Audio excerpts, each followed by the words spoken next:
Welcome to Bookaholics, the Paris Institute for Critical Thinking's podcast series dedicated to books. In this series, we introduce you to some recent and relevant books, our own books and obviously classic books that we just can't stop talking and teaching about.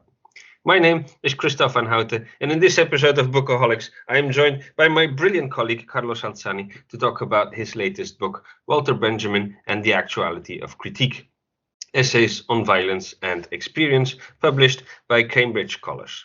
Hello, Carlo, and welcome. Hello, Kristof. Thanks for having me and for the opportunity to present my book. Well, it's my pleasure. Now, Carlo, as we are used here in Bookaholics, we always give the first word to the author. You wrote the book, so who better than you can tell us what it is about, and above all, what you intended or hoped to achieve with it. So, please, Carlo. Okay, the book collects some of the texts I've written on Walter Benjamin in the past 10 years or so. Actually, the first text was originally published in 2008, so it makes almost 15 years. The texts were written for different occasions, at different times and on different subjects. And I've reworked them all for this publication. But I've always approached Benjamin's work with a precise idea on how it should be read and why it is still relevant. So in this sense, the book has a consistency and an overall argument, which is, of course, the actuality of Benjamin's thought. The book is divided into two main parts and has two foci, which are violence and experience. The fact that I focused my readings on these two categories in Benjamin's work is, of course, contingent and dependent on the occasions for which different texts were written, but it also reveals an important aspect of Benjamin's contemporary readings. Since these two categories that's my argument, emerge as peculiarly actual today and have generated a lot of interest and scholarly work. The chapters of the book, however, do not intend to exhaust the analysis of these two categories in Benjamin's oeuvre and to give a complete picture of their role, of their scope, or of their actuality, but rather approach them from different and particular angles, exploring some aspects of two topics that would deserve each a big monograph. And there are, of course, already a number of important works devoted to these two subjects, or these two topics in Benjamin. For example, the chapters in the first part of the book explore Benjamin's relationship with Sorel or Kant or capitalism on the question of violence, and the chapters in the second part analyze boredom, childhood, and mechanization as a way to explore the transformation of human experience in modernity. But the unity and consistency of the book, as I said, is my reading of all these different features from the perspective and under the light of the actuality of Benjamin's critique. Yeah, thank you. Now, remaining close to the first question of the why of this book, the why you wrote it. You mentioned in the introduction that ever more voices are heard that the field of Benjamin studies is somewhat satiated. Some have even made reference to a sense of exhaustion in these studies. Now, although I wouldn't talk about exhaustion in the literal sense, it can be agreed that Benjamin is indeed referred to a lot. But more than a quantitative problem that should make one think about more than a quantitative problem, this should make one think about the qualitative gift that Benjamin's work still offers. In fact, all of this should make one think about the actuality, like you already said, of Benjamin's work, and about the specific nature of Benjamin's understanding of the meaning of the concept of actualiteit, and the requirements of work, be it philosophy, literature, or what else, for it to be and remain actual. You justly address these aspects multiple times in your essays. Can you tell our listeners a bit more about this Benjaminian understanding of actuality, of actualiteit? Yes, the so-called saturation of Benjamin studies is not a new phenomenon, actually. More than 20 years ago, the late George Steiner coined the expression Benjamin industry precisely to name the literal explosion of a critical enterprise that began with the publication of Benjamin's collected works in the 1970s and 1980s in German, and then took over Western academia with their translations in various languages in the 1980s and 1990s. The number of articles, essays, and books published on Benjamin in the past 50 years is impressive. And this can produce what you call justly a sense of fatigue. That is the impression that everything has already been said and that what is and can be written today is just the endless repetition or a rechewing, if you allow me this expression, of the same by now worn out formulas. But Benjamin, of course, Benjamin's work is a mine of these elegant images of clever formulation that have been picked up by critics and even to a certain point by journalists and other cultural operators and reduced to more or less empty slogan. Think, for example, about the angel of history or the loss of the aura of the artwork and the technologically reproducible artwork, or the dialectic at a standstill, and so on. So one thinks, what else can we say? Is there anything more, anything new to say? It is here that Benjamin's own notion of Actualität helps us to understand the meaning of the very act of reading and of reading Benjamin in particular. Actualität in German is a very difficult term to translate. And moreover, Benjamin uses it in a very peculiar and idiosyncratic way. The English term actuality and its equivalents in many other Western languages is a false friend, though I use it, of course, in the title of the book. Actualität in German can mean topicality or timeliness. That is the contemporary relevance of something. And in Benjamin's case, the relevance of a text or an historical event. But Benjamin uses it in relation to the notion of what he calls readability and recognizability, and to the survival. The terms he uses here for survival are Fortleben, Überleben, and Nachleben. The survival of a work or of the meaning of an event.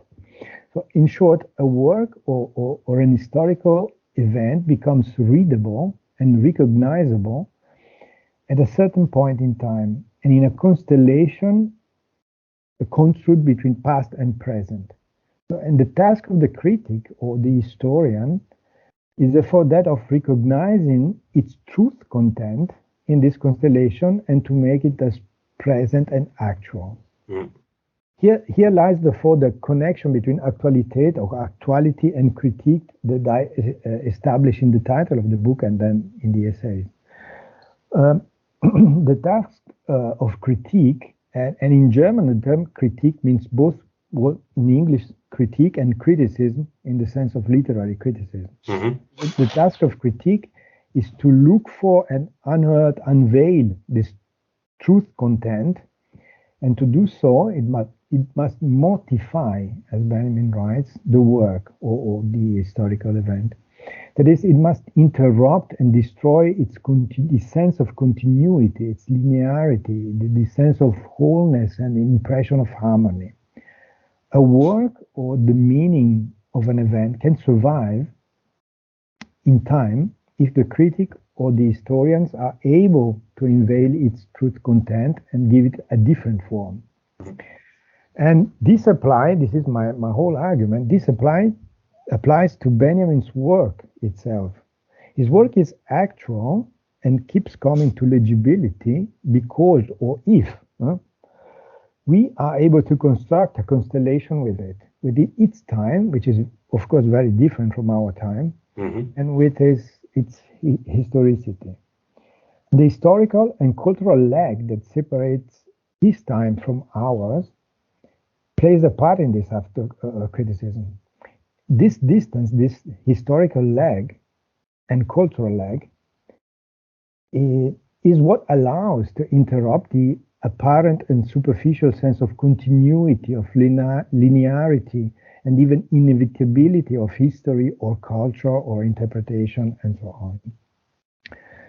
Many critical voices have emphasized the outdatedness of Benjamin's work and of many of his concepts for our time, which is so different, even alien, with respect to the first half of the 20th century.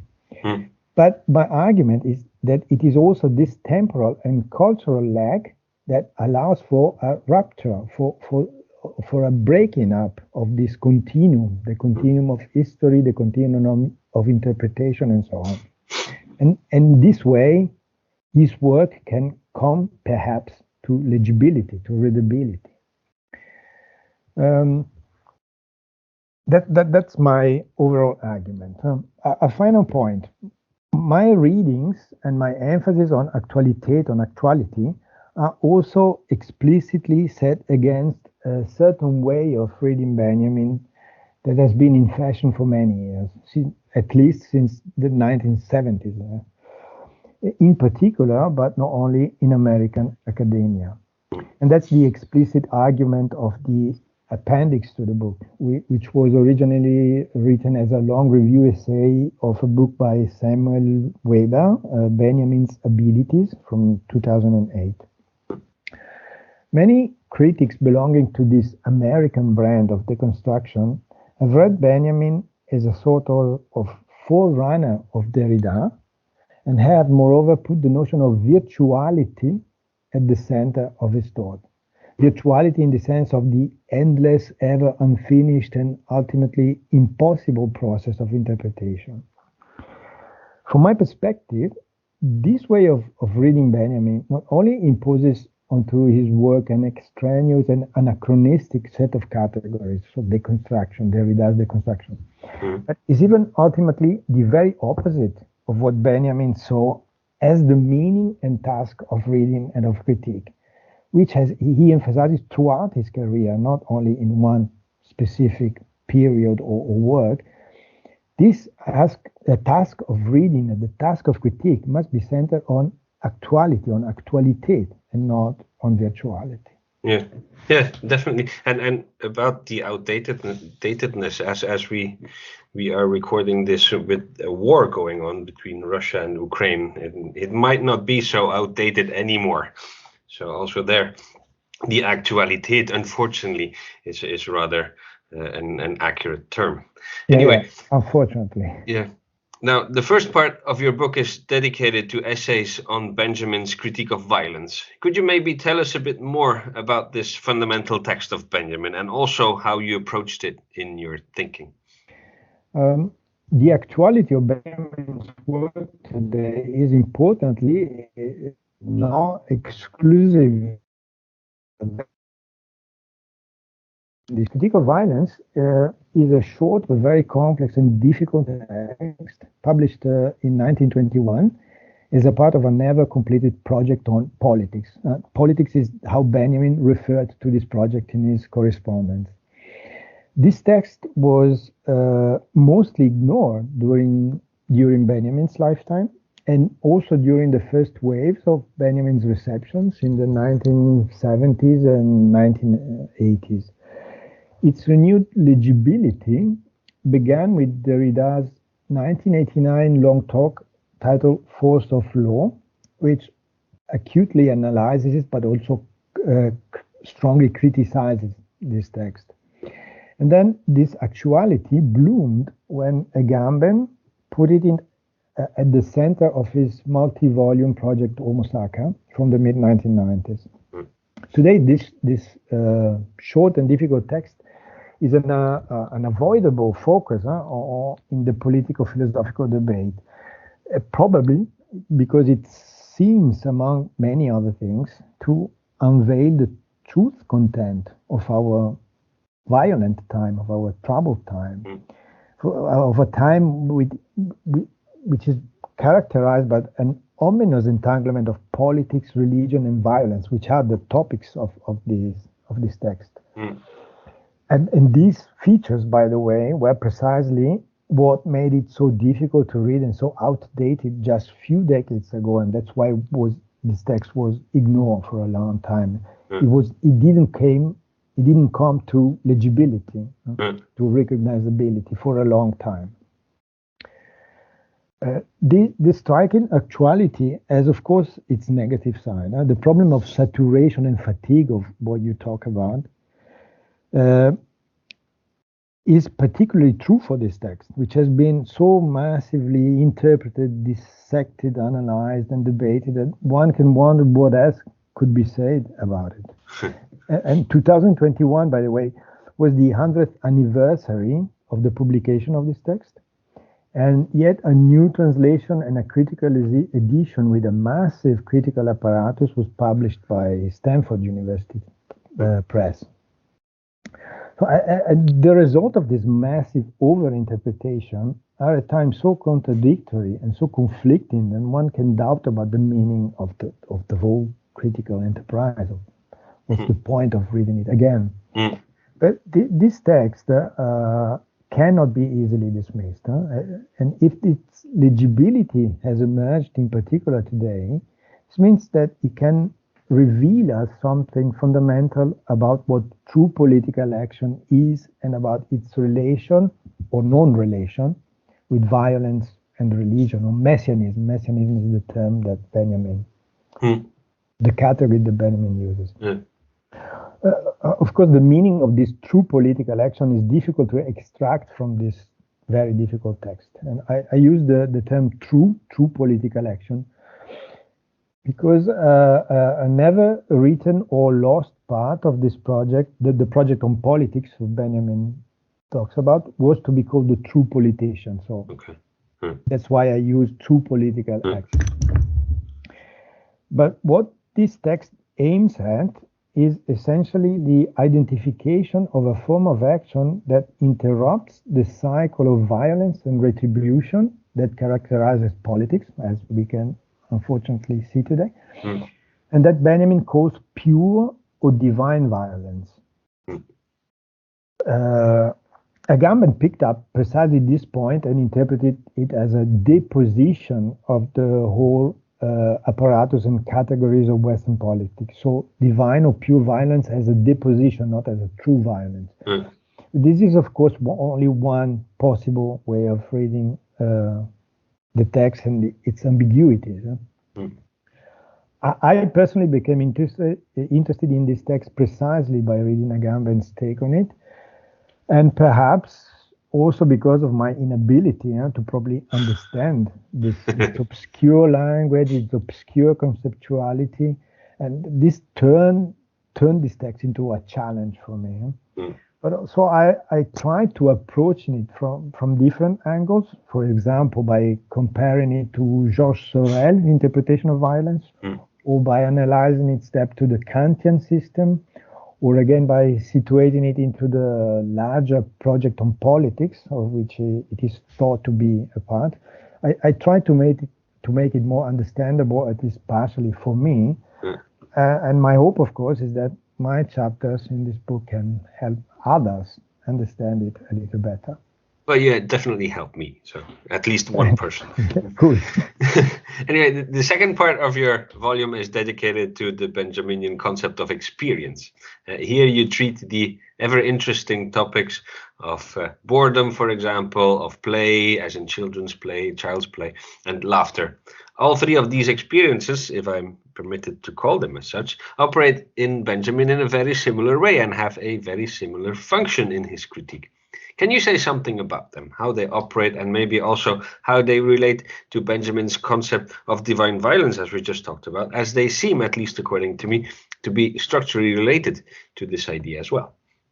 Okay, so if I understand your question correctly, you're asking in what sense these three concepts are related and whether a link could be established to the notion of divine violence that Benjamin develops and later drops in Critique of Violence and in other early texts. Yes. Okay, for the first part of the question, boredom, childhood, and laughter, or children's play or childhood, are related insofar as they all belong to Benjamin's sustained and essentially consistent critique of experience. But by experience, I mean here the coordinates of human living in the world, which at the beginning of the 20th century, in Benjamin's time, were shattered and thoroughly changed by a number of factors. In the early 20th century, Benjamin's generation witnessed the destruction, this is a term Benjamin used, the destruction of the traditional coordinates of human experience and the impoverishment of it, especially through technology, urbanization, the media revolution, etc. Benjamin was able to understand and describe this new poverty of experience. But unlike many other critics, and for example, Adorno, just to name one close to Benjamin, he did not unconditionally oppose this new poverty in the name of the Western humanist cultural heritage, but tried to find something positive in it, or at least a potentiality for critical intervention. And this is a constellation to which I think we can easily relate, although our own poverty of experience is so different and would have been unimaginable in Benjamin's time, what our experience, our virtualized experience is. But I think it's also so uncannily similar that we can easily adapt his analysis to our new and ever-changing conditions. So boredom for Benjamin is a mark and a malady of modern experience. It's almost an epidemic in the age of the virtualized experience, or ask anyone with children. But at the same time, boredom also presents the potentiality to interrupt and break the illusion of this modern and contemporary capitalist dream of wholeness, on completeness. Childhood, on the other hand, presents for Benjamin the paradigm of a fuller and untarnished experience, which in the chapter on childhood I quote prelapsarian, because it seems to precede the fall into adulthood, into modernity, or even into capitalism. However, at the same time, childhood is also a paradigm for change, for adaptation, and a non-innocent, so non-prelapsarian approach that could be able to refound experience anew. And laughter, in the chapter on Mickey Mouse, as well works for Benjamin as a sort of interruption that dismantles the illusion and phantasmagoria of bourgeois society, of bourgeois seriousness. So perhaps in this sense, these three concepts could be linked to Benjamin's early notion of divine violence, which Benjamin sees precisely as an interruption of the vicious cycle of violence and retribution. All these concepts, including divine violence, work as a rupture that opens up the possibility of something new.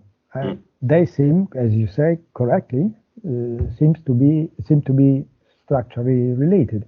I never thought really about this connection. I never made the link between all this category, but it is certainly an interesting point. So thank you, Kristof, for bringing this up.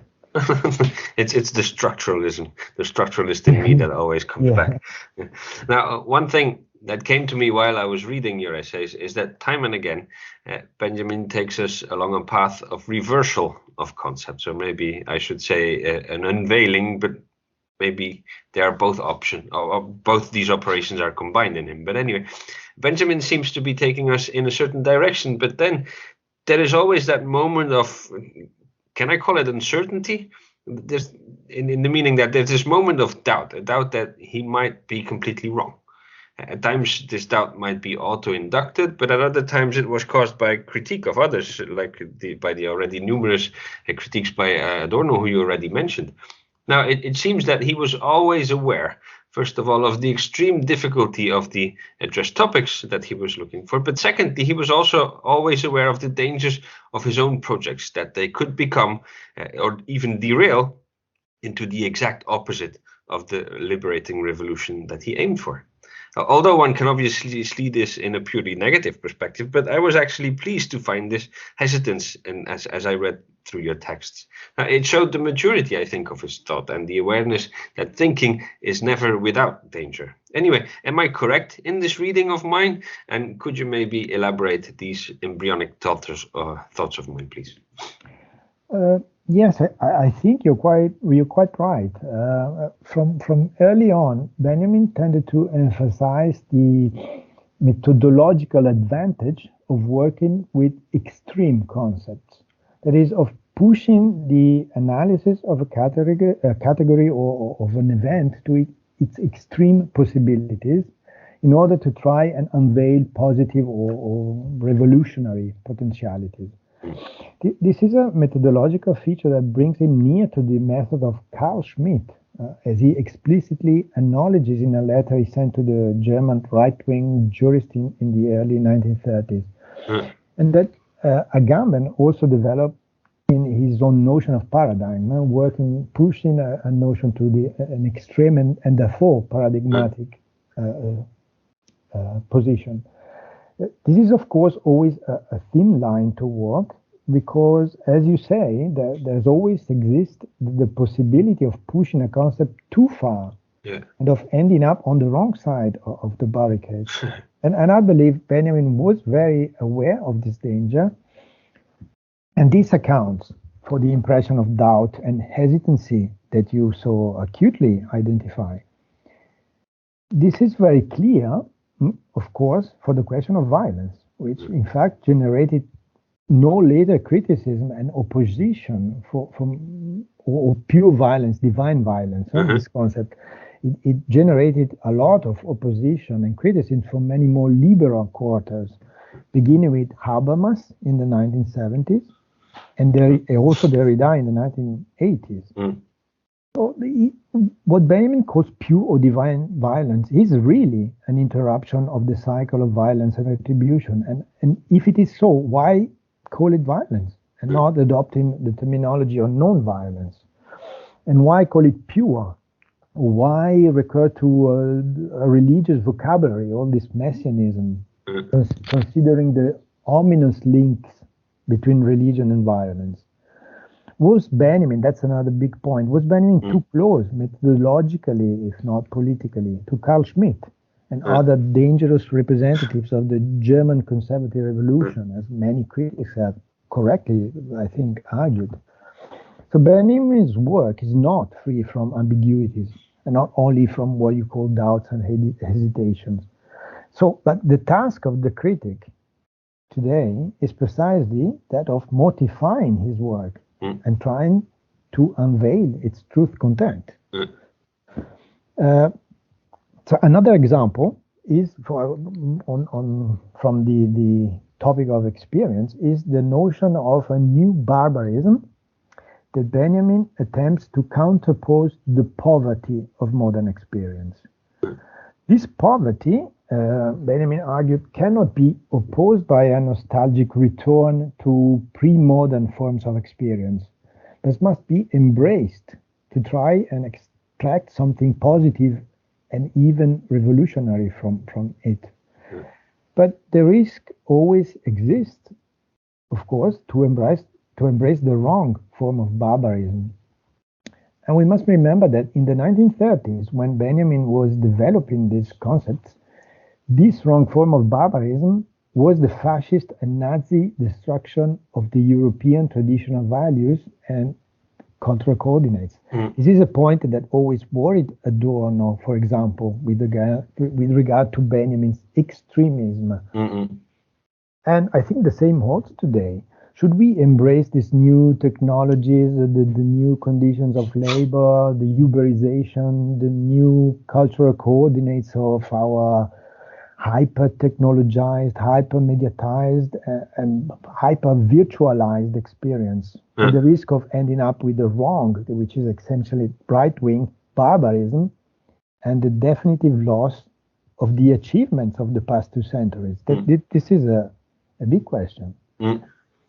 Although Benjamin fiercely opposed the right-wing destruction of the experience, the fascist and Nazi destruction of the European cultural heritage, he was aware, I believe, of the risk of pushing his own analysis too far. and too close to the wrong side. And so I think should we. Yeah. No, thanks for this, Carlo, and thanks also for being with us. I realize obviously that there is still so much to say, and we have hardly exhausted our words dedicated to Benjamin. I'm still happy to say, because he's still not exhausted the industry. It might be an industrious thing, but it's still not to the point of exhaustion. Now, for all those who want to have a closer look at Carlo's book, it is called Walter Benjamin and the Actuality of Critique, Essays on Violence and Experience, published by Cambridge Scholars. I sincerely recommend it, especially the third chapter, because wow, that was truly a bomb for me. So anyway, thank you, Carlo, for being with us. Thank you a lot for having me. Pleasure. Thanks also to our listeners for having joined us once again here at PICT Voices. And you, dear listeners, if you like our volunteer work here at PICT, you can now also consider supporting us by becoming an active member of our institution. For more information about how to join PICT, please visit our website. And if you wish to contribute to this series dedicated to books, maybe by proposing a recent book, or even simply by recording your own episode of Bookaholics, please do get in touch with us. My name is Kristof Vanhoutte. Thank you and goodbye.